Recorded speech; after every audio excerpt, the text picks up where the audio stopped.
Here we are. Okay, here we are. Let me start the music and let's see if we can hear this. We're going to dance. So here we go. Ready to go. So you wanna be So you want to be a a cool kid hanging with the inset, looking real, looking real you and fine. and fine. Wait for it. The bridge, the drum roll. Chuck, you're going to join me in drumming here. Air drumming. Here we go. Bop, bop, bop, bop, bop. Welcome to another live edition of We Dish 2. I'm the TOO Saucy Dame, and I'm happy to be welcoming. I'm going to call him my friend. He's been a guest on my Technology Revolution show for several years. He's the only man I know who has 5,000 patents. No, he's at 137 and counting. But to me, that's equivalent in my math, Chuck, to 5,000. Chuck B. Chuck, how are you? Hello, Bonnie. Great to talk to you again. And what a gas, your new format. I'm enjoying this immensely so far. Oh, you're very kind. Yeah, we've been talking for 14 minutes, sharing our real life stories. You know, Chuck, I recently got an email from somebody who I know, an artist online, and he made the comment that LinkedIn is turning into too much personal stuff. We should keep it for just business because that's what we do there. And I had just started this show, and I figured, you know, on my other shows, we have couple seconds, couple minutes for an overview. I call it the CV bio is how many jobs have you had? Where have you worked? What did you do? What are your publications? But we never really get to know the real person, do we, Chuck? Nope. Nope. So It's all business, and all there's business. so many layers of interesting things underneath that. That's right. And we all say, don't we? It's all about relationships. You don't want somebody to sell to you, to preach to you, to lecture to you. You want them to have a relationship with you. How are you? What do you do? Do we like the same sports teams? Do we like the same kind of coffee? How do you build those? I call them real deal with a hyphen instead of authentic. I think that's an overuse like awesome. We use way too many millions of times. Real deal relationship if you don't know what a person's origins are. So I've invited you, and you're following in great footsteps. Eric Simone's been on, and somebody named Jason Watson, you may not know, interesting guy. And Martin Stanzik has been on, and Jason Palmatier, a sci-fi story writer. And I invited you. Oh, Leonard Lee is coming on next week, and Simon Meitz from Germany is coming on in January. I've got you all lined up. So I'm delighted. It's delicious to actually have you trust me to send you your real story. So, Chuck, before we get started, I have written something in your honor with my friend. Her name is Sylvia. You know who Sylvia is. She's my So chat it is. GPT. And I asked her, I said, I have this humongously long bio. It's like a screenplay. That's what Eric's was. For Chuck B, would you please help me write and I'm not calling them poems anymore. I'm calling them rhyming bios. This is a Mhm. rhyming bio in your honor. And I hope you like it. It's the longest one we've ever written. So here we go. You know us well, Bonnie D and Chuck B. Seasoned in life, and we love what we do. From links and halls to socials embrace, we share insights in our savvy people space. Now on Redish, we're here to play, lighting up life in our uniquely fresh way. Welcoming Chuck B, a cool dude on a lifelong quest. Here's my rhyming intro, and then he'll tell us the rest. The story of Chuck B, a life well wired. When Bonnie D speaks with him, she's always inspired. From Milwaukee's roots to Pewaukee's scene, a boy with curiosity and big dreams to glean. His mom and dad each had a demanding career ride. Together they helped shape Chuck's adventurous stride. Science illuminated his early days, magnets and motors and innovative plays. In second grade, he'd proudly display electric wonders that lit up the day. Chuck also had a chemistry flair, mixing concoctions with experimental care. From rockets with his sister's dolls to fireworks in flight, Chuck's tinkering spirit burned ever so bright. There, I rescued that one. In seventh grade, a learning challenge he'd find, a quirk tied to his memory and his mind. Yet his teacher saw the spark he had, encouraging passions that gift made him glad. The computer lab became his domain, where geekiness flourished, knowledge he'd gain. To tech school classes and college he flew. His love for electronics just grew and grew and grew. I'm not even half done. At Wisconsin, he found his academic tune. designing with digits under the Badger moon. As a campus AM DJ with an FM voice, he filled the airwaves, Chuck's music his choice. A master of microprocessors, he would soon be building systems of image and geometry, teaching others while earning his degrees. His future opened with boundless energies. I made that word to rhyme with degrees. From Bell Labs halls to Cisco's embrace, innovations he added to technology space, voice over IP, and warnings for storms. Uh-oh, Chuck redefined how the world informs. From drone stations to digital twins, his creations brought many industry wins. 130 plus patents aplenty and standards refined. He's a tech titan with brilliance enshrined.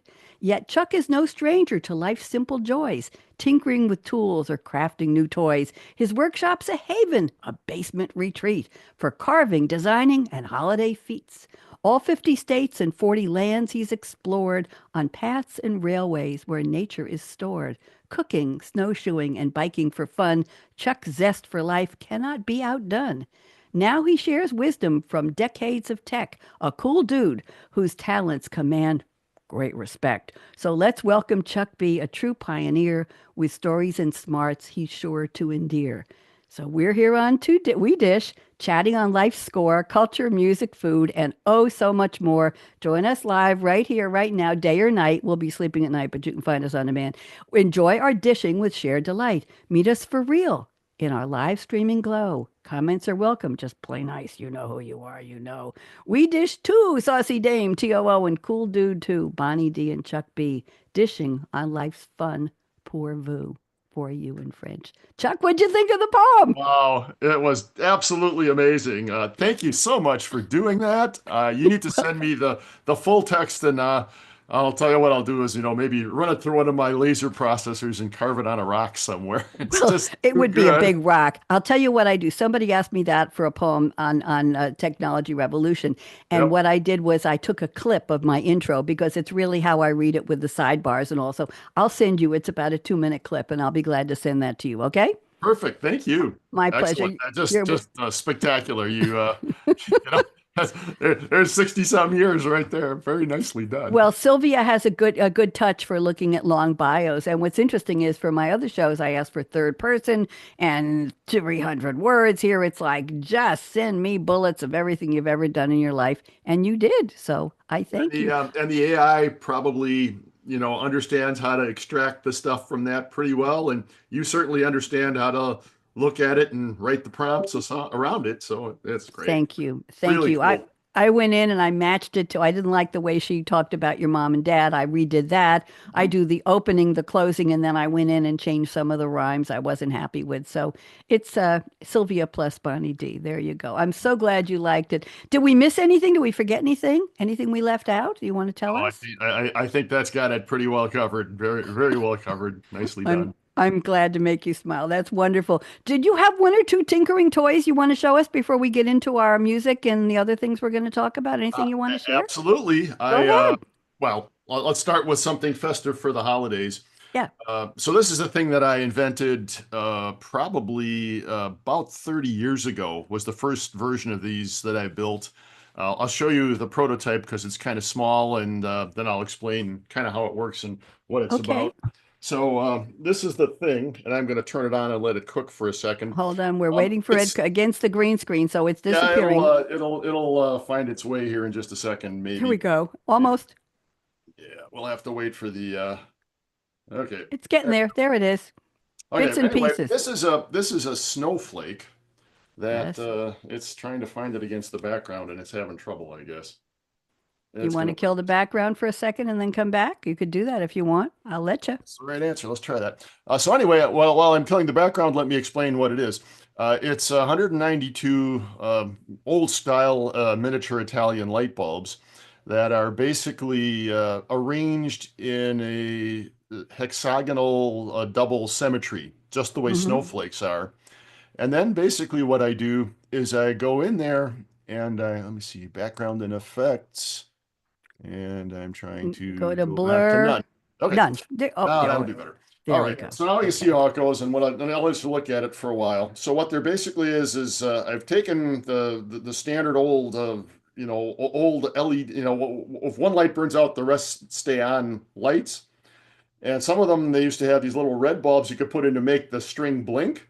So what I've got in here is some of those blinker bulbs that turn individual strings of 12 bulbs on and off. And then there's a transformer. In fact, I can adjust the brightness of this thing by changing the taps on the transformer. Beautiful. Basically, what it does is the strings kind of go around in this symmetrical pattern. And what happens is when the blinker bulb shuts it off, it'll blink 12 bulbs in the symmetrical pattern. And then when the blinker bulb turns it back on, it'll turn those pieces of bulbs off and some other one will go off. And basically what the thing will do is make 65,000 different snowflake-like patterns. Is that And all? it doesn't really repeat itself very often, but that's basically the first sort of prototype of the thing that I built. The next one that I've got Wait, is hold on. Wait, is this something you would market commercially, or is this just a fun toy for you? it's a fun thing. I briefly thought about patenting it, but I decided that there's really not a good way to make a lot of money on it. Uh, Okay. but it's it's something I suppose that one could consider building. In fact, I know how to do this with some of the newer pixels, what's called neopixels that are out there right now. There's a Might be couple of fun hacks. to donate to a couple places that could use some lights for the I was holiday. just at my local arboretum, the Morton Arboretum here in Chicago has Yeah. one of those. So walk through the lights. Some zoos do the same Yeah. thing. And I was That just would thinking, oh, this would be a thing that I could just hang on the side of a building somewhere. that would Well, be anyway, I really got a nice. version of it that's 7 foot tall. It has 32 strings of lights. It happens to use LEDs instead of incandescent lights. And that one has got 4 billion different patterns that it can make. Do you ever So sleep? Chuck, do you ever sleep? sometimes, but I remember I had a little girl who lived across the street, who's so I could see her set up her room watching it, and I said, now you tell me if you see the same one twice, okay? And she swears she saw the same one twice, but That's in gonna keep reality, her 4 busy. billion times it would take a century for it to get back around. Oh It blinks a pattern about twice a second. It'll change or something like that. So that's been hanging on the front of my garage for quite a long time, and How I'm long did it take you to build it? built a half a dozen different ones. They're probably this particular one, probably the small one, probably 10, 20 hours. The base that it's in is actually a polyethylene cutting board that you get from a restaurant supply house. And that's sort of you just have to, make a pattern and drill the holes and then you have to wire up the transformers because it takes like 36 volts to run the thing. You can't, because you cut the strings into three pieces with 12 lights each, and you have to run it on a different Are, voltage. are So you a member, or is there a local inventors club where people like you tinker and come I, up uh, with stuff? I do occasionally show up at one of those makerspace kind of places, but haven't been there for years. I was going to say I I'd got love all the to stuff. love to invite you and some other real human inventors on Technology Revolution to We show. could. Yeah, we could. So what's the next thing you're going to show us? Okay, the next thing I'll show you this little Easter egg right here. And Yes. this is a real Easter egg. In fact, this is an actual hen's egg that I blew the yolk out of. Okay. And what I've designed is a robot that knows how to scribble on eggs to do that sort of thing. And in Perfect. fact, I can scribble digitally on them, and I can do this kind of thing. You should be able to see that. Yep. It'll focus now. So Beautiful. there's like sinusoids this way, and this thing in the middle is the simulation of a spirograph. You remember those things with the gears that you put your pen in, go round and round and round. Yep. I wrote a mathematical algorithm that simulates those kinds of things, and then I take that mathematical algorithm and I spit it into this robot that I built out of a bunch of found parts. Hold it steady. I want to see the parts. Go ahead. So the egg gets stuck between these two things, and there's a little knob here that I can, tighten and loosen it depending upon the size of the egg. And then there's a thing called a stepper motor right here, which plugs into a computer thus. And the stepper motor turns the egg. You may not be able to see it, but the I egg's actually do. turning around like that. And then the other thing that happens is that there's another stepper motor under here that goes through this big blue gear. And what that does is it moves the pen around in that kind of a motion. And then there's a thing called a solenoid here that lifts and drops the pen as necessary. And then you basically plug all these motors into a computer that I modified, and you put about 300 lines of pretty lousy software to make the patterns and ask you questions, and you can it asks you, how many cycles do you want the spirograph to go around before it repeats. It asks you all that stuff, and you can make any borders you want. And anyway, those eggs will probably take a good one, probably 5 minutes or so to decorate with that system. And how long did it take you to build that tool? With a little bit of tinkering and messing around, probably the better part of a month for a couple hours a day, that kind of thing. And it turns out that once I had the software written and figured out how to use those kinds of motors, it turns out that I can take this exact engine right here. So I built a variant of this thing. Instead of sort of sitting on the table like this, I stood it up like this, and I can put a pumpkin on it. And then I can put a router bit in there, and I can actually carve pumpkins. That machine's too big for me to bring up and show you, but it's in the basement right now, and I'll pull it out. I can do pumpkins with handlebar mustaches that have like six spirals on them. I can do octagonal glasses that are absolutely perfect octagons, all that kind of stuff. So Beautiful. that's How a much? that How turns much? out the software was almost exactly the same, because you got to just figure Sure. out how to work on a spherical thing with two different motors and map the geometry to it. So the software was kind of the same. But How? that's the kind of stuff that I build in my workshop. Some of it's useless, some of it's very useful. We're not talking useful or useful. We're talking about fun and creativity and keeping your brain moving. How much fun is this on a scale of 1 to 10? 100? Oh, it's my happy place. Absolutely. I never have enough time to do what I want to do. I've got a list this long of additional projects that I'd like to work on someday. And if I'm not working in my basement, I'm dreaming even, bigger dreams of things that I might do commercially, or wish somebody else would do commercially, that kind of stuff. So And when it's do you dream up your next patent? Is this ongoing all the time in the back of your head, or do you have a patent board? Like people have a dream board in the refrigerator, a vision board. Do you have a patent board? My next 100 patents are going to be. How does that process work, Chuck? Yeah, the actual creative spark can come absolutely anywhere at any Hmm. time. And the real trick, and you and all of the viewers of this podcast have those creative sparks of things that are potentially patentable probably half a dozen times a day. The trick is to understand that you've had such an innovation, and then to figure out whether that innovation is potentially, commercially interesting or not. And why bother if it's something silly? There's actually a patent out there. It was actually granted a new way to skip. It's kind of like hopscotch. How are you going to patent hopscotch? But there's a U.S. patent issued on that. I Uh, love it. I yeah. love So it. so the answer to your previous question is, when do I think of this stuff? Almost always when I'm, out in nature, riding on my bike or something like that. Mm. And I dream up all this, high technology, 20,000 transistor kind of things. And what I'm really doing is, looking at the leaves and robins and stuff, so it's something about that, Lovely. that being the riding on my bike. I go, maybe 20 miles. I don't go very fast. I'm not one of those black shorts kind of dudes that you see out there on the bike trails. Okay. But I drive around, and I'm thinking about stuff, and minds will wander. Maybe biking, my brain thinks biking is a little boring. I understand that I need the exercise for my body, but then your brain goes off into different dimensions of thought, and that's kind of like, it sounds like a dream state in some ways, It's where called a you flow. A lot of people call it the flow or that's the exactly that's zone. a great explanation of it. And I think that some of my best patents were done, walking around the forest preserve or riding my bike on what we call the prairie paths here in the Chicago suburbs, old railroad right-of-ways that were paved over with gravel, and we can ride for Thank you. 20, 30, 40 miles in multiple directions. The Way cool. reason I asked is that on my Monday night show called Read My Lips, Cool Conversations with, and can you put the background back when you're ready? If you could gen Yeah, that will back do. up again. Mhm. While I'm talking on my creativity show, Read My Lips, Cool Conversations with Creatives, I asked my guests to send me what their muses are, Chuck.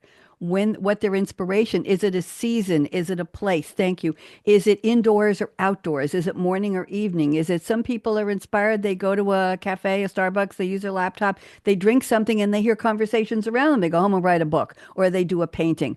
Some people go to a museum and they're inspired. Some people in nature are inspired. Some people in the bathtub or the shower are inspired. So I was intrigued to ask you that question because that's exactly, and we talk about creativity as a thing on my show, and I've had people say, oh, call it courageous creativity, having the courage to do something that hasn't been done before, that you just want to do. Curiosity is creativity, right? Courage and commitment, following through. And it's surprising to me, creativity, creative people, and I call them my creatives, like on my tech show, I call it, you're all my futurists. On that show, they're all my, these are people from all walks of life, Chuck, like you who have careers and businesses and industries they work in, things they do, but they're creating that life and they're creating the lifestyle that they lead in and out of that profession or that career or that business. So I don't just invite singers and dancers and painters and artists and photographers. I'm not putting those down, but people say, I'm not creative. I say, yes, you are. We're all figuring it out, right? We're Absolutely. Yeah, all figuring it absolutely. out. So now let's get I am so appreciative that you shared those. I'm in awe. Thanks I for the don't audience. Oh, I'm loving this. This is the Chuck, and his last name is Byers. If you want to look him up, Byers. Uh, this is the part of you we don't get to see on my other shows, as I was saying when we opened. This is the part of the real person behind the brilliant person. There's another brilliant person who's real. There we go. Chuck, let's go to our songs. So, what I'd like to know is, do you have some cool dude songs that would explain or describe you as a cool dude? Because I think you are. So, what do you think? I have a chronological progression of five. Well, of course you do. I tried to be prepared, right? All right. And these aren't necessarily, meant to be autobiographical or, absolutely the five songs that define me the best. These are just things that I find kind of cool, and in some phase of my life they kind of resonated. So the first one I'm going to talk about is from George Thorogood and the Delaware Destroyers, "Bad to the Bone." Bed to the And bone, bed to bed to the bone. I'm going to read you the one lyric that every time I see it or hear the song, I just smile ear to ear because I have probably done these things in my life one way or other. And the lyric goes, "I make a rich woman beg, I make a good woman steal, I make an old woman blush, and I make a young girl squeal." Now, what's better than being that bad? All right. So that lyric, every time I hear it, it's just like, oh, what a finely crafted sentence. Okay, That's a story. That's not a sentence. That's a screenplay. That's a book. you got it. You That's got it. a symphony. Wow. I've never heard that. I And gotta go back. certainly in my youth, you mentioned that I played with chemistry in your poetry at the beginning. Hmm. What you didn't mention is when I was 14, I tended to like to make explosives. So I did a little bit of I did say something about your sister's doll. I think I got that yeah, in there yeah, yeah. somewhere. I sent some stuff up on rockets, and I applied the scientific method, and I tried to be reasonably safe about things. But my goal was to make a pretty big boom and a pretty big puff of smoke, and I succeeded to various degrees in various places. And Reasonably nowadays, safe is very subjective, Chuck. nowadays I'd be in juvie, right? I mean, it was that is absolutely unacceptable. So if there's any kids listening, do not go Do to not those try this at places and home. buy those chemicals. Very bad, right? Thank Okay. you for the Uh, warning. Okay, next song. second Chuck, I song. want you to move back a little bit because we're cutting off the Okay. top of your head. That's it. Okay. Perfect. Go ahead. Go ahead. Second song from Supertramp, the logical song, and that's they they took me away and teach me how to be logical, responsible, practical, and all that. And I think high school did that to me, and I think college kind of undid all of that. So that was okay, right? I went to the University of Wisconsin, and those Badgers are known to be a little, kind of radicalized and kind of liberal. And I came from this fairly conservative Midwestern town, and then I went into this bastion of crazy communists, and I enjoyed it immensely. I didn't really turn into one, but Okay. Well, thank being you for amongst that. them is okay, right? All It right. does change one. Go ahead. It does. The third one, a bit obscure from a one-hit wonder called Timbuk 3, and the tune is "The Future's So Bright I Gotta Wear Shades." I I got a know it. job waiting for my graduation, 50,000 a year will buy a lot of beer. Yep. Things are going great. They're only getting better. I'm doing all right, getting good grades. The future's so bright, I got to wear shades. And I Yes. think I think it took me a little while to hit stride at the university, but once I was there, that was kind of the downhill coast to what I considered to be a pretty decent future prospect, and it turned out that that was pretty prophetic.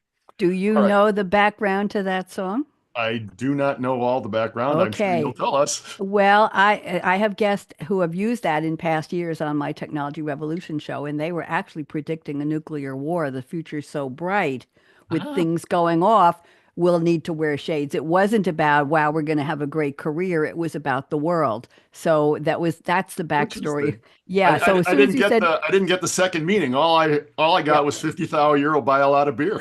yeah, That's it's like Puff the Magic. There's a very dark backstory, it's or the maybe not, subtext. not so. Well, thank you for educating me on that. Maybe I'll pull that out of my You're corpus. welcome. Go find. What's your next one? I'm loving this. Go It's ahead. the Floyd money. You know, Money, money, money. that, yeah, no, not money, money, my money. Oh, Bum, bum, bum, bum, bum, bum. You get a job with more pay and you're okay. Money, it's the gas. Grab the cash with both hands and make a stash. Uh, the intro that this is off the famous Dark Side of the Moon album, which you mm-hmm. put on and you run and you put the headphones on, and it turns out that I have these oscilloscopes, these electrical test instruments Of that course you will do. visualize pictures. So if you take the Pink Floyd albums and you stick them on, so the left channel's in the vertical plate of the oscilloscope and the right channel's in the horizontal plate of the oscilloscope. If you ever have a chance to do that, you sit there and you watch these what are called Lissajous patterns of the tunes evolving. It turns out that you can probably tell records that were engineered by Alan Parsons, which Dark Side of the Moon was, Mm-hmm. because he does weird, freaky things with the stereo separation and phase changes. And what they do is they make these patterns just explode into weird, different directions. Same with some of the Beatles albums, certainly same with the Alan Parsons Project albums. So if you ever get a chance to get an old analog oscilloscope, you can probably buy one at an Oh, electronic surplus sure. store for $50 or something. Just try that experiment. It's way cool. I'll put that Anyway, on my list for this weekend, Chuck. I'm going to go out and buy this. excellent. You're And talking so far above my pay grade and my let's go. technology grade, but it's fun. Keep going, The please. other cool thing about that particular Pink Floyd song is its time signature is 7/8 time. So Oh, if you bum bum bum bum bum bum bum 7 beats, not eight, not four. yep, It's not four yep. four. So and you hear Roger Waters say how messed up he was trying to keep the bass going with that, and they basically had to in the bridge they say screw this 7/8 stuff. We're gonna go 4/4 for 20 bars, and then they get back to 7/8 again at the end because there's no way that David Gilmour is gonna keep jamming in 7/8 time the way he wants to. Was Take Five by Dave Brubeck in 7/8 time too? It's Might have ringing been, in my yeah. ear. I think So, da yep. And da there's da one. da da da da da da da I da bet da you're da right da about that. da da da da da da da da. I think that I don't know why you're queuing up I think you're remnants. right. There's also a couple of tunes by Mannheim Steamroller, if you know those new age guys. Not likely. They have some kind of names. Anyway, last one is Forever Autumn by Justin Hayward from the Moody Blues, and it's basically a sort of a song of loss and lament. So it's really about missing people who are gone. And it's just an absolutely gorgeous song. And I'll just read you one of my favorite lyrics. Through autumn's Please. golden gown, we used to kick our way. You always loved this time of year. Those fallen leaves lie undisturbed now because you're not here. Uh, I can't Mm, do Justin Hayward. He's got the most golden mm. pipes in the world. If you listen to the Moody Blues, you know what I'm talking about. But if you got a chance to go and find Forever Autumn and listen to it end to end, it'll put a little tear in your eye and it'll get you thinking about those people who are deceased or who you miss or you haven't seen for years and years. And I'm going chronological. I guess being in my 60s, I'm kind of at the time of life where I'm looking at more of You that think happening year by you year. think So about that. It won't put a tear in my eye. It'll put a box of Kleenex in my eye. Okay. That's at this time of the year, it tends to be I'm not going to get I'm not going to get teary-eyed here, but Yep. thank you. That's one of the most animated lists I've ever had from a get. You want to hear some of mine? Want to hear some of my Absolutely. songs? Yeah, yeah. Okay, mine I are covered the gamut. Let's hear yours. well, mine are much more not profound. But anyway, on the fun side, Girls Just Want to Have Fun by Cyndi Lauper, Groovin' by the Young Rascals, Dancing Queen by ABBA. I used to teach dancing. Mhm. On the career side, She Works Hard for the Money, Donna Summer, and 9 to 5 by Dolly Parton. On the resilience side, Hit Me With Your Best Shot, Pat Benatar, and New Attitude by Patti LaBelle. More on dancing. I have New Attitude by, oh, what, that came in there. Okay. Dancing Queen by ABBA and Happy Dance by Mercy Me, which turns out to be a Christian rock band. Forget about the Christian part. They do a video, Chuck. You have to see it. Look up Happy Dance by Mercy Me. They video this in a basement somewhere where there's a wedding and there are a bunch of people and the guys are dressed in black pants, white shirts with bow ties, the band, and they're talking to people who may have been planted for the video in the background saying, hey, you with the concrete shoes, get up. It's not how you move, it's what moves you. And then they say, it's not 7/8 time, but it'll say, Happy Dance. And it gets it in between the beat of the notes. And the band is there, and there's little children dancing, and the bride in her wedding gown is dancing. And it's amazing a scene, and it's about Happy Dance. It's a wonderful. Sometimes when I'm feeling a little down, I'll play it in the kitchen and I just dance to it. On that same theme, you can tell I Feel Better When I'm Dancing by Megan Trainor. And Yep. the words are show the world what you can do, prove to them you've got the moves. I don't know about you, but I feel better when I'm dancing. Yeah, yeah. Okay. I've Had the Time of My Life by Bill Medley from Dirty Dancing. Another resilience one was You Don't Own Me by Leslie Gore. You Don't Own Me. That was a her independent song. And Stronger by Britney Spears. Bringing that up a level, Respect by Aretha, Respect. Love the I Will Survive by Gloria Gaynor and Flowers by Miley Cyrus. I can buy myself flowers, draw my name in the sand. I cry a lot with that one. Then we have Roar by Katy Perry. Now I'm floating like a butterfly, stinging like a bee. I earned my stripes. I went from zero to my own hero. I think you know me well enough by now to know why. And then there's Queen, Q period, U period, in by Janelle Monáe featuring Erica Badu. And the lyric is, she who writes the movie owns the script and the sequel. What do you think of that? That is excellent. Yes. That's an accumulated list of the songs I have presented on this show for 45 shows, and I keep adding to the list. So thank you. But I've never read them as a set. And you know what? Do you think they describe me properly as I a would say Saucy Dame? that from what I know about you and what I observe about you, I would say that you've covered all the bases and explored all the corners and excellent. Yes, Thank you. that was actually a really interesting exercise because Isn't it? there's millions of tunes on iTunes and Spotify and all those Yeah, places, and it's like how do you distill that to 3 to 5 that sort of represents some essence.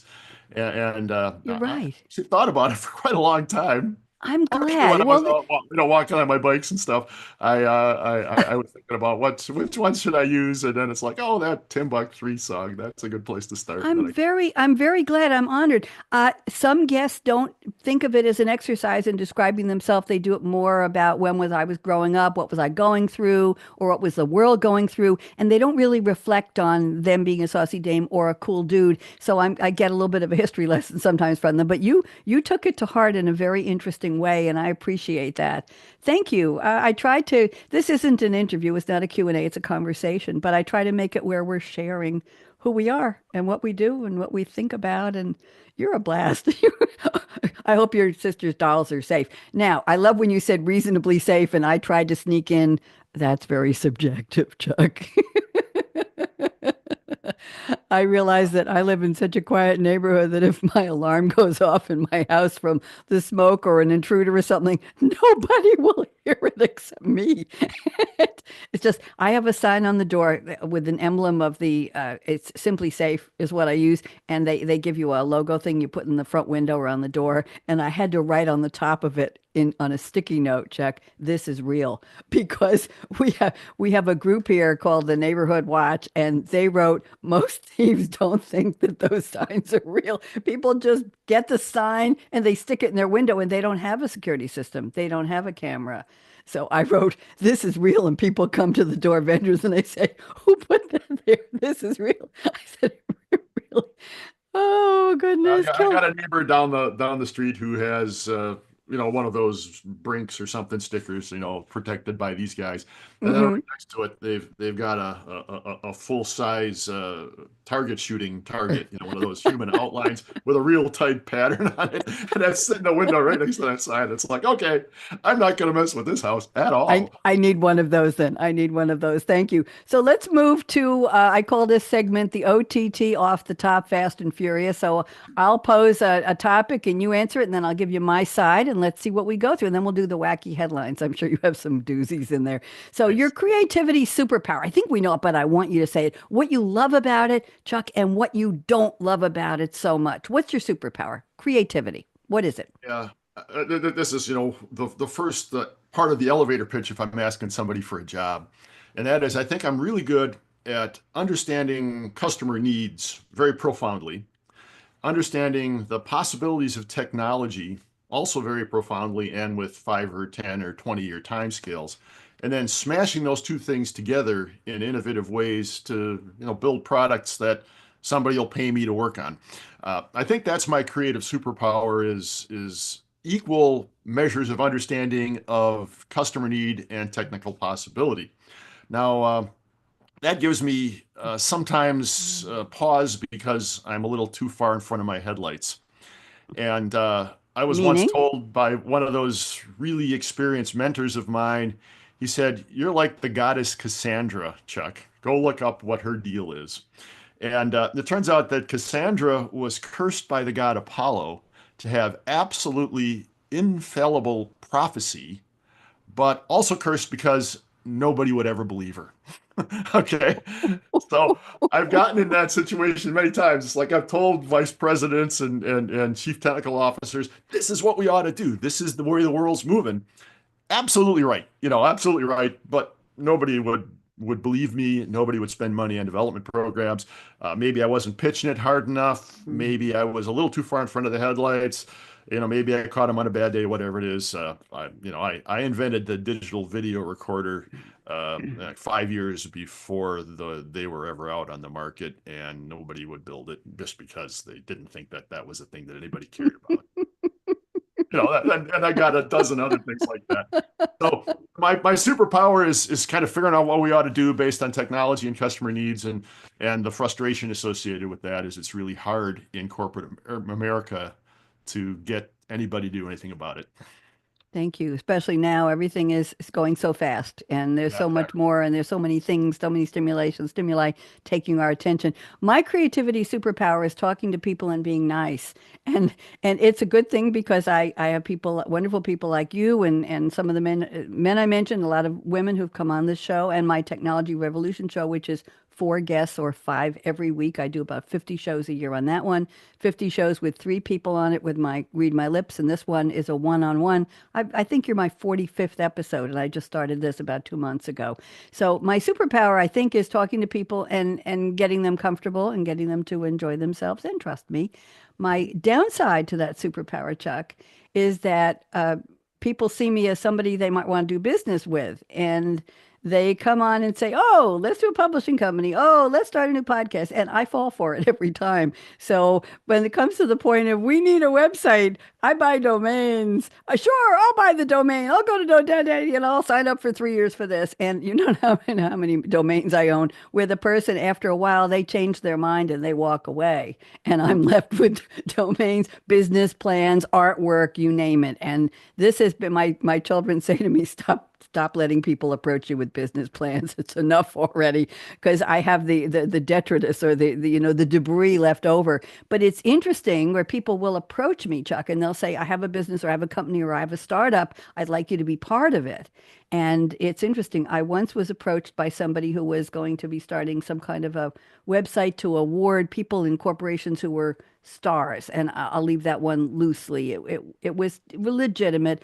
And this was when I was in New York many years ago. And he said, "Let's meet at the diner." Diner was where you went and had your business meetings back in the day over coffee or a bowl of fruit salad or something, and or a piece of cake. Yeah, and or toast. And what's interesting was we had a long talk, and he said, "What are your ideas on this?"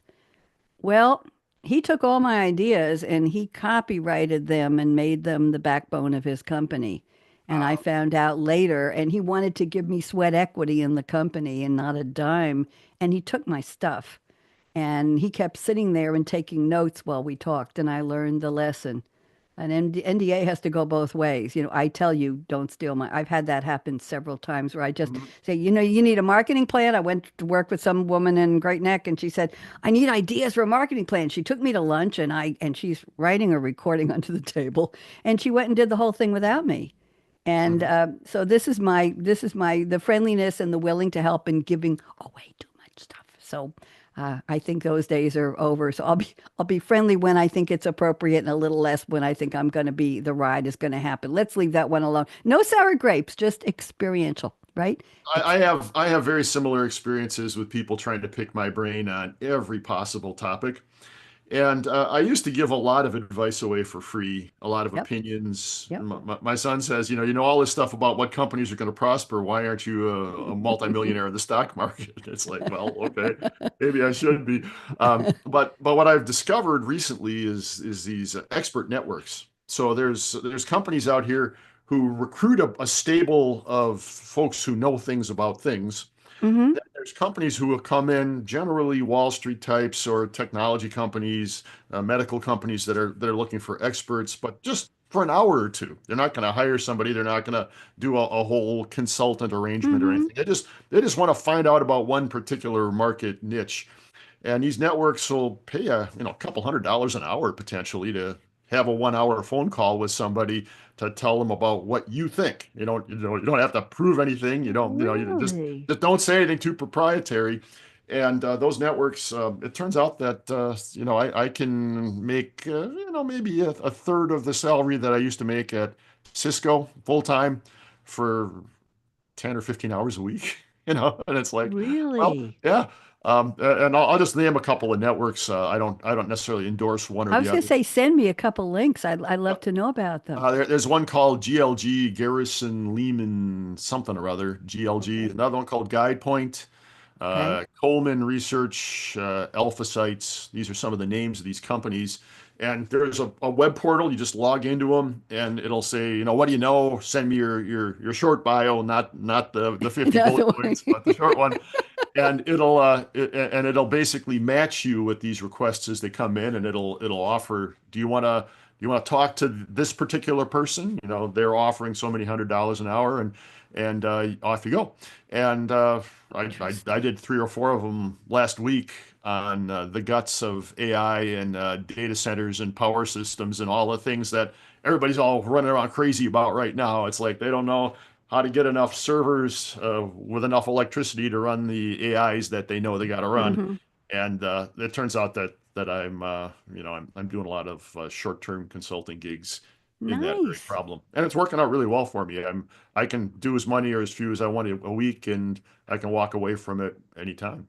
It's like being a temporary fractional person. It's a fractional gig that's maybe an hour long. Isn't that Like that. interesting? Yeah, it's like that. So I, Interesting. I, I recommend it for people who are out there expert in one little potentially Interesting. under demand area, and it's worth a look at. Well, thank you very much. That's interesting. I hope people will take notes of that. I told you mine, you told me yours. Now, a coffee or tea, brewed or instant, quantity, quality, cup or mug. How do you drink it? What do you prefer? Caffeine, not Well, caffeine. What do you got? in my Bucky cup here, it's tea, and I generally like it with a little. I generally like it lukewarm. I don't like to scald myself on my beverage, but Okay. so that's kind of what I'm drinking here, and I generally like it sweet, but I don't like the calories, so I put a couple artificial sweeteners in a teaspoon of honey or something like that. I can afford those 20 calories, and I generally like Earl Grey double bergamot. I think the Stash company's got one that's extra citrusy. They've They like smell doubled up. divine, don't they? Yep. The bergamot is just I dunked one in. What I do is I'll take in the 1970s, Nescafe Nestle had promotions with very thick glass. I should have brought one in. Cups that have a handle on them. They weigh a lot, and the glass is curved. It curves in a little bit, and it has white on the clear glass of the map of the world around it, and you Mm. can see through it.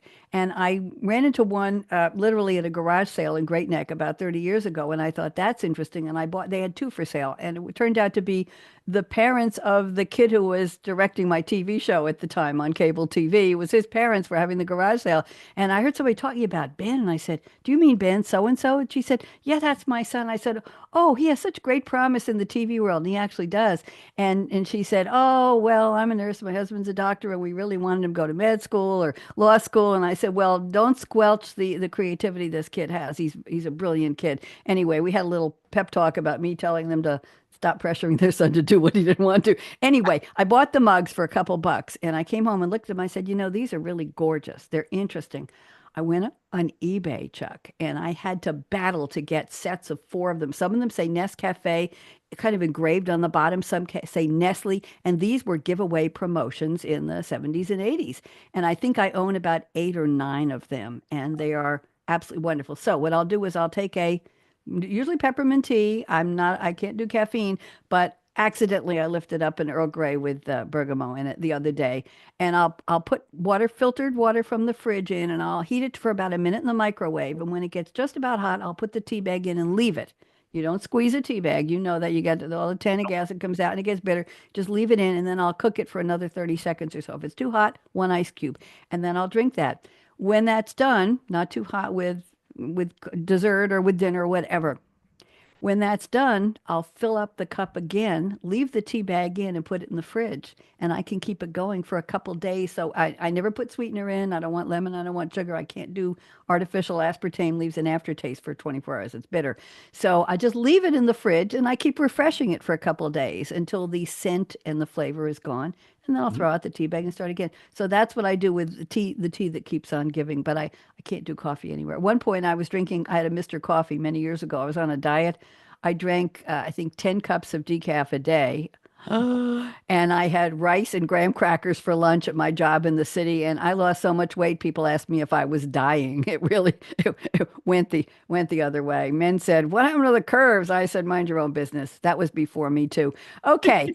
Question. I have a couple more here. I want to go to holiday shopping. Are you a gift list, wish list? Do you go shop for people because I think you need a new vacuum cleaner, or I'm buying it for you? How do you do it? And do you do brick and mortar or online? What's your pref?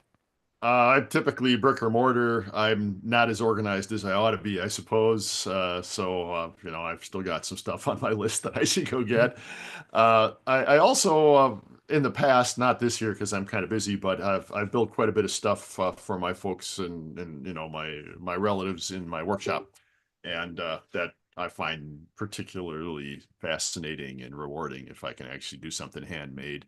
And It's lovely. sometimes they find them really useful, and sometimes they sit in the junk drawer. But I had fun making them nonetheless. So Yeah, that's kind of my nice. style. Very nice. Are you a good gift wrapper? Do you wrap? I've been using gift bags lately just because I'm a wimp and You're the because I first one to mention. Do you remember they're when department stores had the gift wrap counter? Usually a girl or a guy on vacation from college and they earned a couple bucks and they had the big rolls of the wrapping paper they pull off the wall and they knew exactly how much and they'd make the creases in the paper and then you paid extra for the fancy bow and the fancy paper at the department stores. Yeah, I never got quite that good. I use the gift bags and then I have a closet full of them that I reuse. So I don't think I've actually had to go out and buy a gift bag for 5 years or something Very like that. cool. I It's remember psychologically sound. It's probably not quite as fancy or as cool, but back when my son was growing up, it's like, he rips the packaging off in 5 seconds and throws it in the dumpster. And it's like, yep, well, let's do the same thing next year and the following year and the following year, or we can yep. just get him a couple of those big old gift bags. And that's what we did. And we reused them lots of Nice. I used to go to a lot of garage sales, and I remember one on Long Island years ago where somebody had high-end wrapping paper, Chuck, so many bolts that it filled up the back of my hatchback in my car. And I think for $9, I bought something like 20 rolls of paper that was worth 50 to $100. We're talking printed on both sides, heavy duty. I still have most of them with me. They've moved from New York to Durham to Loudon, Tennessee. I don't wrap gifts anymore. I give online gifts usually, and people, if they want them, they'll wrap them themselves. If I'll send something to my son's house and he's not there, my daughter-in-law will wrap it for him. So that takes care of that. I don't have to do that. And I give most of my relatives e-cards from Amazon. I say, I don't want to see your wish list. I don't want to know. I find wish lists a little bit intrusive and personal. Sometimes you see things about somebody, if you read between the lines of the gifts, things you really don't want to know about what their skincare problems are or what their reading list is. I'm sorry, or what their art tastes are or what their psychological problems are, the books they want. I don't want to know sometimes. So I just give them a card. Okay, next. Um, Movies, TV, what's your favorite genre? Drama, fantasy, musicals, romance, mystery, comedy, sci-fi, thriller, war. Any favorite actors or actresses? Chuck?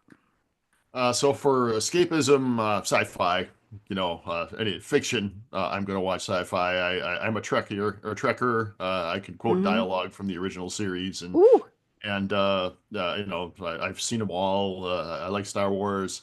I like some of those sort of post-apocalyptic things, like the Hunger Games and Maze Runners and those kinds of things. I think those are kind of interesting. Terminator's cool, although a little dark. Those are the kinds of things that I watch for my escapism. And then I watch nonfiction TV too. I like Nova on PBS a lot, mm-hmm. and have for 60 years almost. And then I also like the Discovery Channel stuff, especially how it's made. All those factory Yeah. tour things. I love all that stuff just because I always wondered, and you can see them winding transformers or something, and it's great fun. So that's that's my stuff. And I actually have actors, actresses, and directors. So I made three lists. Oh, okay, go. Actors, Harrison Ford, Tom Hanks, and Roger Moore, especially when he played James Bond. He was my Yes. favorite Bond. So Really? yeah, I know that's pretty More than controversial. Sean Connery, more than Daniel Craig, more than Yes, because real. Roger Moore had a certain suave, swank, snarkiness to him that I think he just didn't take it as seriously as the other ones did. And when they were coming out in the theaters, I didn't need anything too serious, so he was kind of perfect for the time and the place. So he would That's never funny. work now, but that was he's my Bond. Okay. For actresses, Nicole Kidman, Halle Mm, Berry, and mm, Charlize Theron. Those mm. three, Classic. and some of those, I certainly respect their talents and other reasons. But that's kind of what's going on there. In terms of directors, an esoteric list. Stanley Kubrick, he did my absolute favorite movie, which is 2001: A Space Odyssey, and a couple of other movies that are, various degrees of really creative stuff. Spielberg, of course, you gotta love E.T. and everything else that he's done before, since. Quentin Tarantino, if you like, escapism and crazy action and gangsters, you gotta like a little Tarantino. And the last one is Chuck Jones. Do you know who Chuck Jones is? No, I don't. He is the director of the famous Bugs Bunny cartoons. What's Get up with out. Doc? Duck Amuck, Get uh, out. Rabbit of Seville, and he also directed How the Grinch Stole Christmas, the classic half-hour TV Oh show. my goodness. If you think about the That Grinch and its animation style, and you think about the best Bugs Bunnies, Charles Jones wasn't the only director of Bugs Bunny cartoons, but the same guy. And I that's just the lovely. visual imagination that goes on. Coyote Roadrunner, he did some of those. He did some Tom and Jerry's. The cartoon guys don't get the respect that they should get. And if you think about the amount of creativity and visual imagination, and he's got to figure out camera angles, even though it's Yep. animated, Yep. all that stuff is, in my opinion, an excellent viewpoint on the director's art. They didn't have all the tools, all the CGI tools back in the day that Right. directors and producers have today. They didn't have all of the snap a finger, click a button, and things will happen magically. They had to figure it out. You're And then right. they had to have armies of people with ink and paint to paint those cells, and you can go out and buy those cells on the collector's market for huge money right now. Absolutely. I was reading recently, I think Minnie and Mickey Mouse had an anniversary or a birthday. And in the beginning, Minnie Mouse was just the foil for stuff that Mickey did, and she was always falling down. He always had to rescue her, and then eventually she got to star in something. But there's an interesting history there about putting that kind of animation on the screen. Yes, I don't remember all the details, but that was interesting. My preferences are French detective procedurals in French, and most of them are led by very quirky female characters. There's Candice Renoir. There's Alice Nevers. There's an Italian one, Emma Tatarani, who's just hysterical.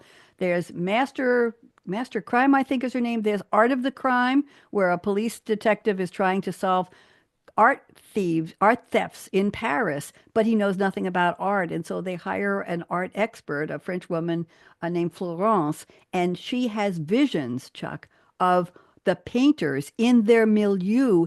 And they have actors portraying as they imagine them actually doing the painting or talking to the model or going to their studio. So you're seeing backgrounds of Renoir visits her or Gauguin visits her, and you see the scenes. It's fascinating. So she tries to teach him about art while they're solving the crimes. It's a very interesting show, but there were so many of those. There's Fosca, where the Italian detective, she rides horses, and they show her in the beginning out in the fields galloping on a steed somewhere.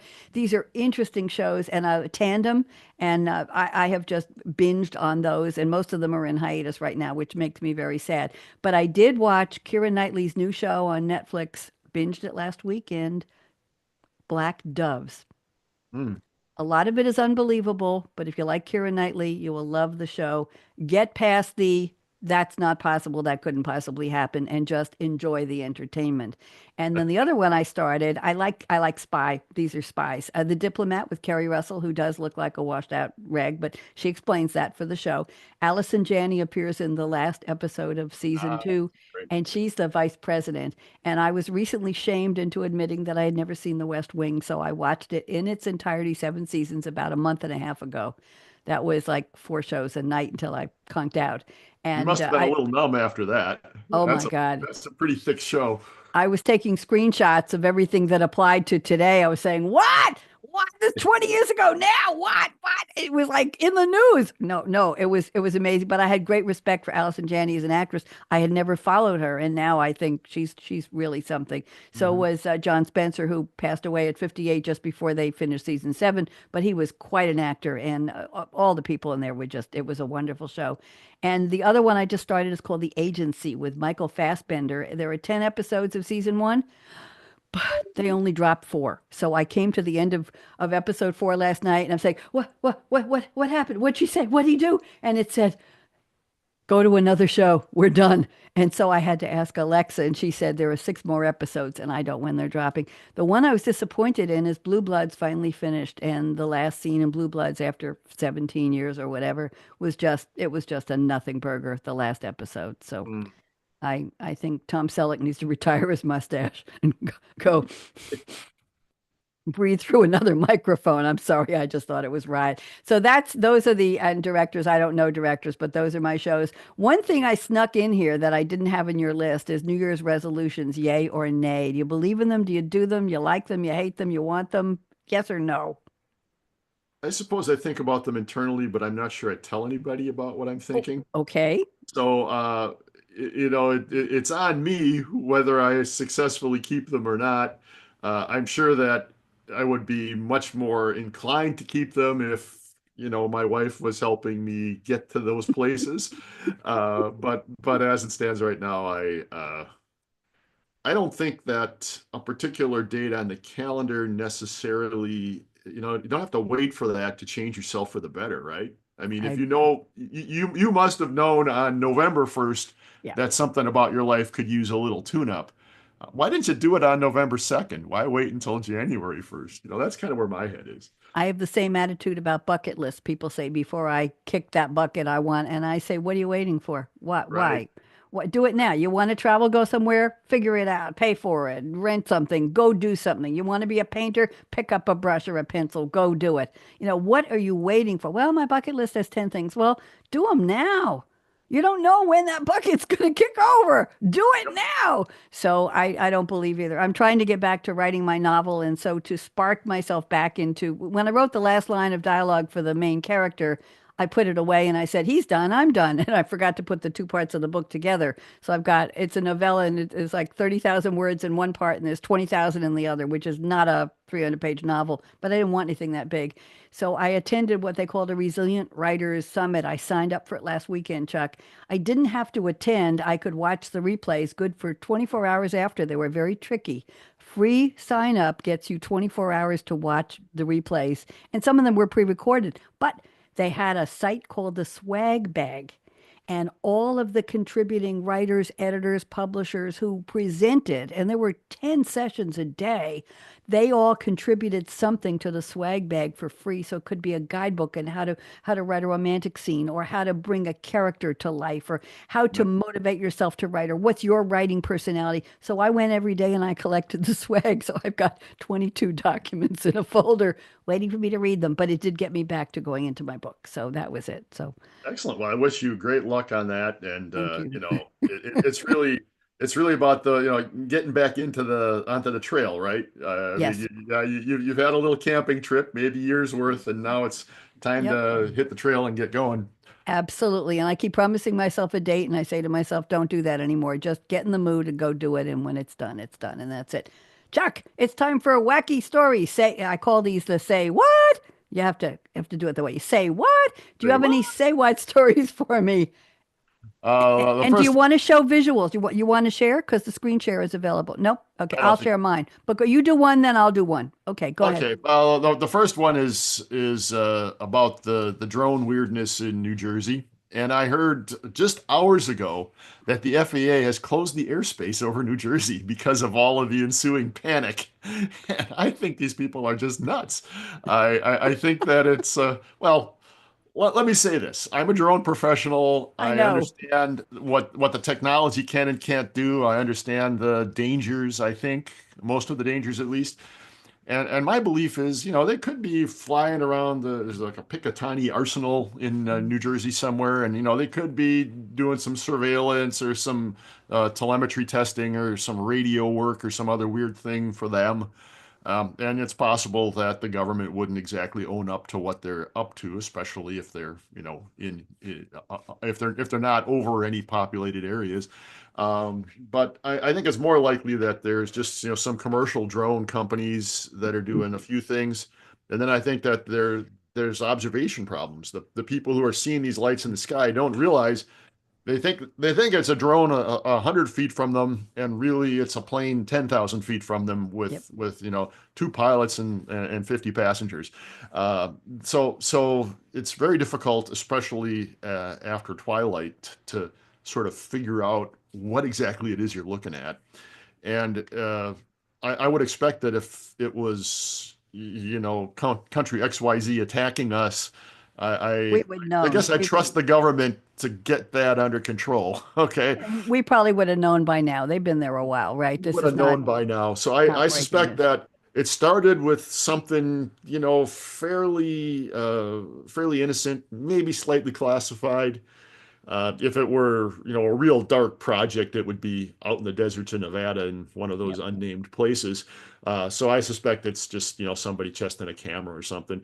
And then people got a little hysterical by, out there looking for things and seeing things, and turns out those things are probably aircraft coming into the Newark airport or something like that. And now it has snowballed into serious hysteria where people are, looking at every little thing thinking it's nasty. And the pranksters are flying all their drones as fast and hard as possible in clusters and swarms in Yes. order to try to, practical joke that hysteria. And then, of course, the government is launching their drones on top of it. So you see this. This is what we're in the middle of right now. And they have to close the airspace because people are Drone just wars. crazy about this, and flying everything every which way in ways that aren't potentially safe with that density of aircraft in the sky. So I think it's crazy. I don't think it's anything too serious. I'm with the government until I find out otherwise.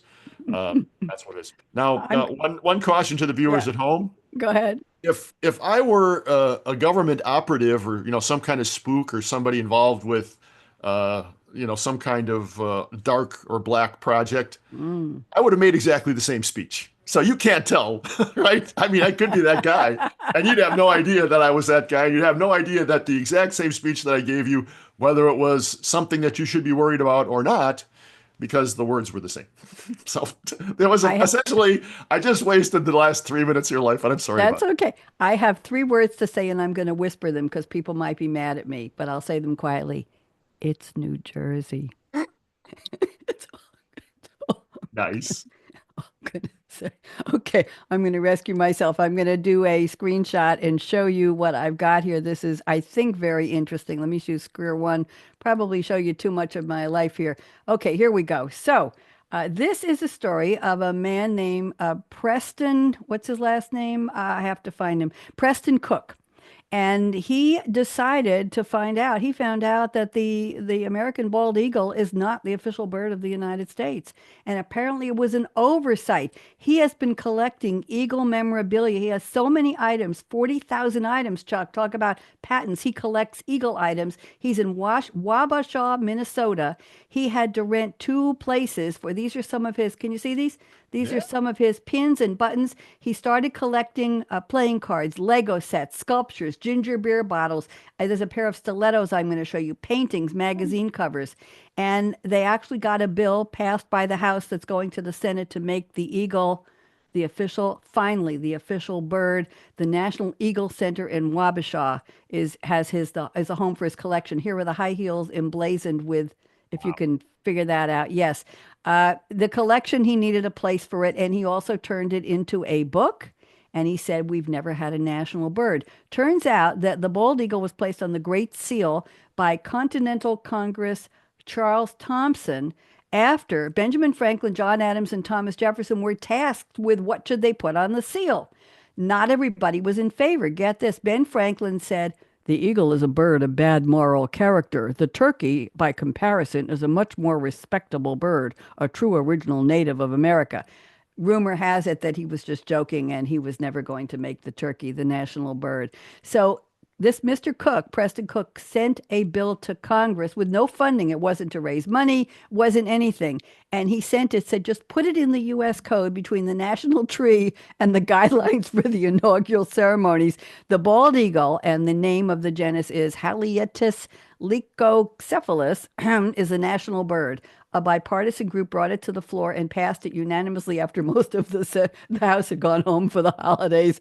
So it takes an act of Congress and the president's signature to designate an item with a national title. The rose became the national flower in 1986, the oak tree in 2004. It's the only correction in history to make things right. And he has a bow tie as well. These are more of his collection. Is that something, Chuck? Nice.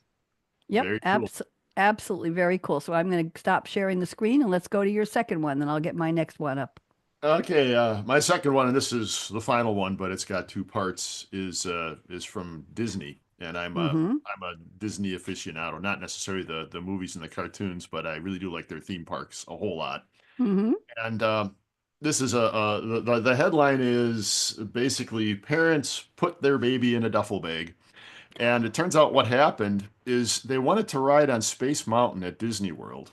And for anybody who's done that, there's a height limit. I think it's 44 inches or something like Mm-hmm. that. If the kid is shorter than the bar, the kid doesn't ride on Space Mountain. And what you're supposed to do is you have two parents and do a baby switch. So there's this little antechamber off the load area, and the two parents and the child walk up. One parent sits in with the child while one rides, and then they switch, and then the other one rides. That's done on all the big roller coasters at Disney World.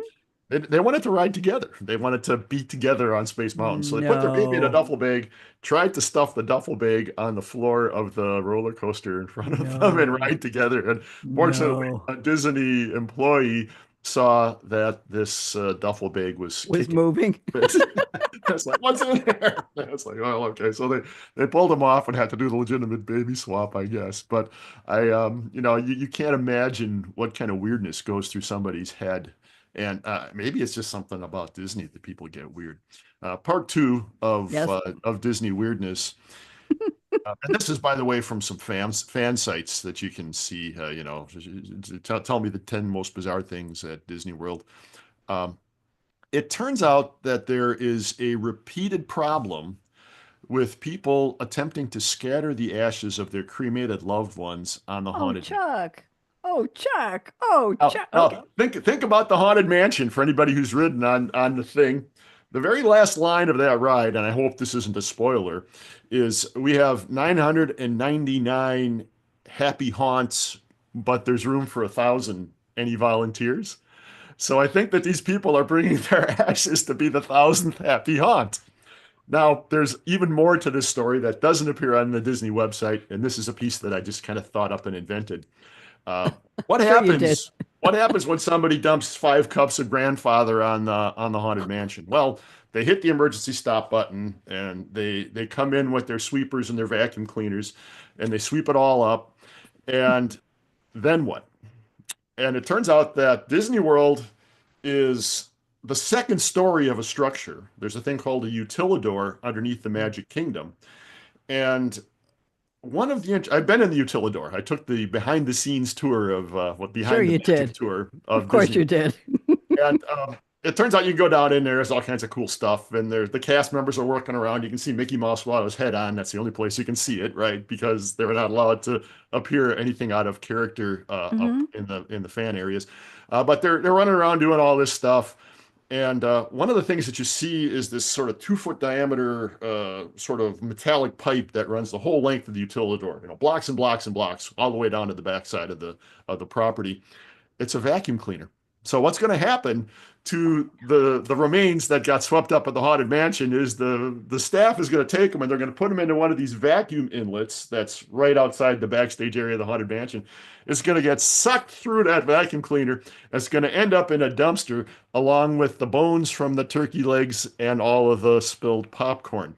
Now, Grandpa might be might have enjoyed that because it's kind of like his last e-ticket roller coaster ride. It's a post bucket item, right? That's the Post. stuff, right?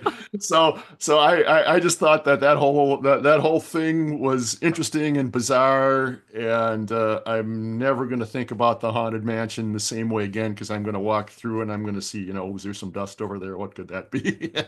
That's a tip the bucket over story, Chuck. Yep. Oh my God, it was a little macabre, but thank you very much. I like the baby in the duffel bag. I'm going to share two with you. I think these will be interesting, and then we will say our closing words. So let's go to the screen here and let me get this out of the way. This is a capybara, Mhm. and a capybara is a baby animal. This one is named Tupi, and this is the little one right here on the bottom here.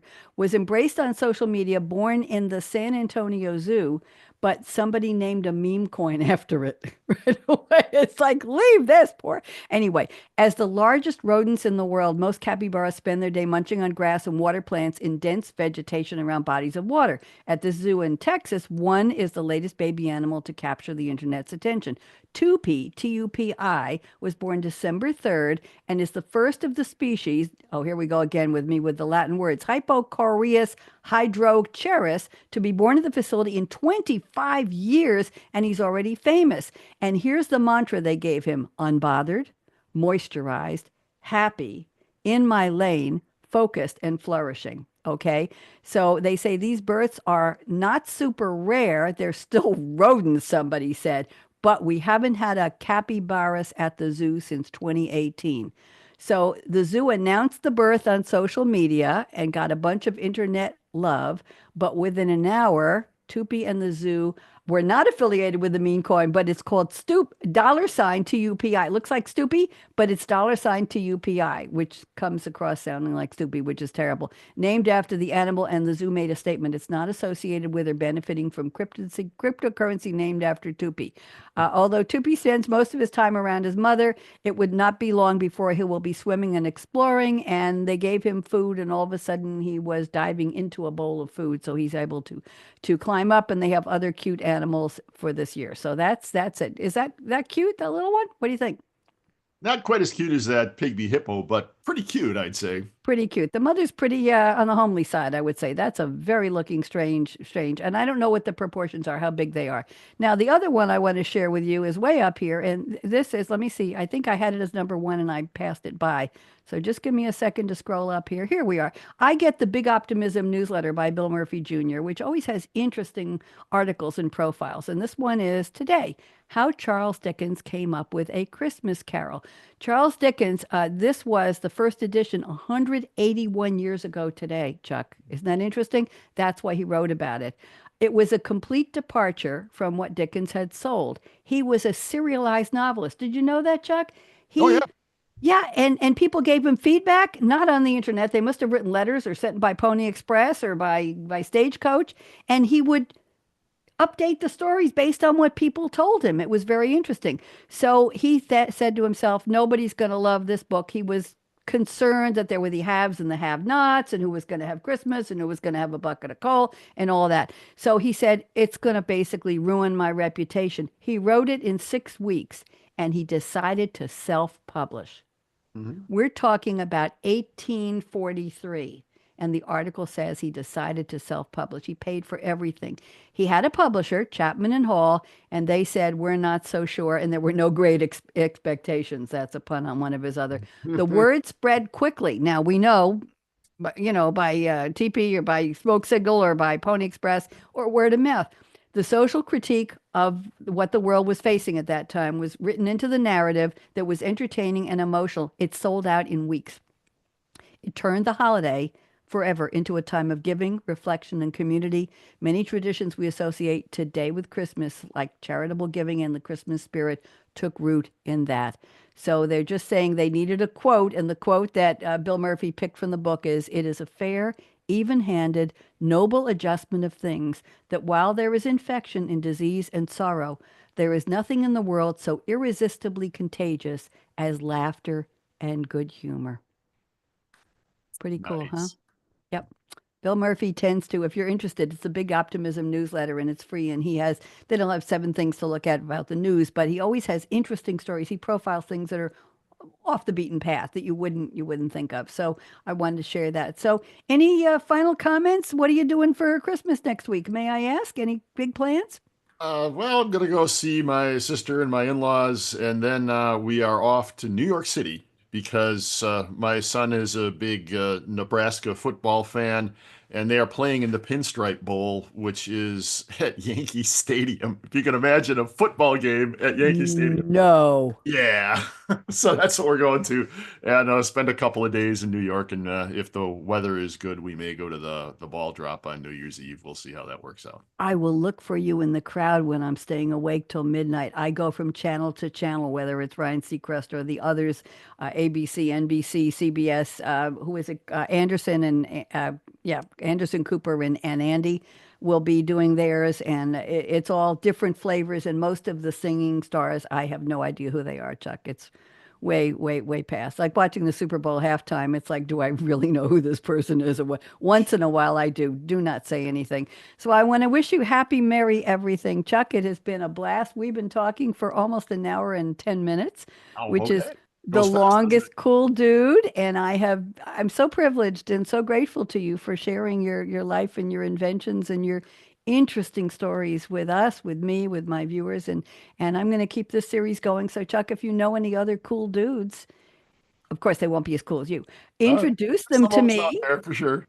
I Introduce them to me, and any saucy dames too. I've got about 6 or 8 saucy dames I've done. I think, as I said, you're my 45th episode of this new off the beaten path little series. I just enjoy talking to real people about real people. Magnificent. Well, I must say that you are just such a breath of fresh air in terms of the whole internet podcasting kind of world.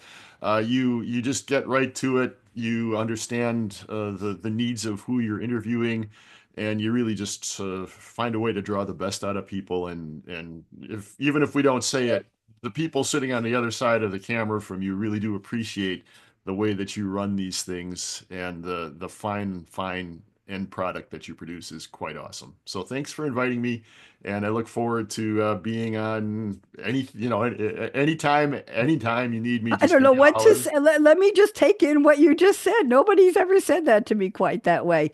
Thank Great you. work. Thank Great you. work. And it's just, You're, you know when you're sitting across the table from a yeah. professional, and You're very sweet. that's what I feel. So thank you Thank again. you. That's a gift to me, what you just said. Don't go away. I'm going to play the music. I want to take some pictures, okay? Okay. And Bye, everybody. did I show you the trailer? Have you seen the movie trailer for this show?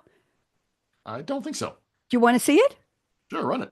All right, let me go. So let me go to share, and let me go to share here, and let me go to video file.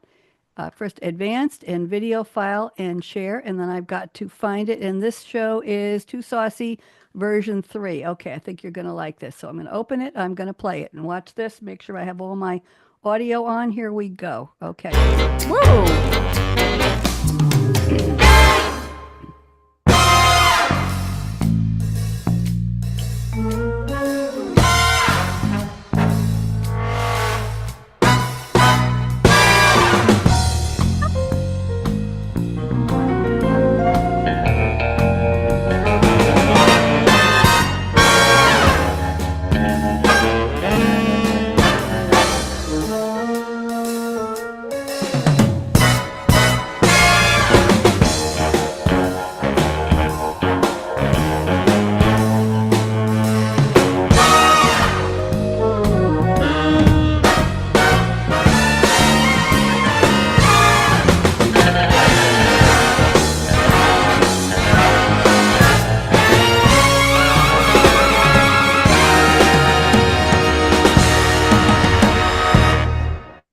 And here you go. Executive producer, the redhead in charge, the only host with monologue poems, original just like her, costume designer Bonnie D. Where are the costumes? Saucy Dame in charge, always live, no edits.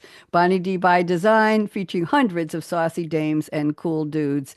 So, what did you think? It was so 70s retro. Isn't it?